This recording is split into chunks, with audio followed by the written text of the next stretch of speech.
यो भिडियो हेरौँ अनि यसको फनी भिडियो पढौँ है त।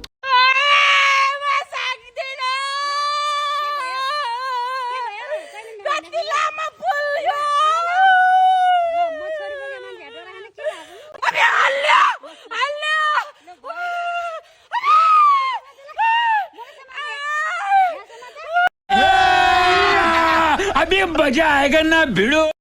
मैले भैँसी बेचेर पाडी गाउँ जाँदा पसारमा पुल चाड्दा पनि यस्तै गरेको थियो।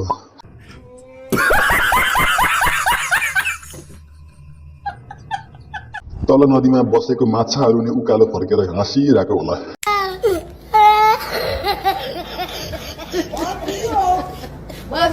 म त कस्तो कमेन्ट आएको छ भनेर हेर्न आएको ल।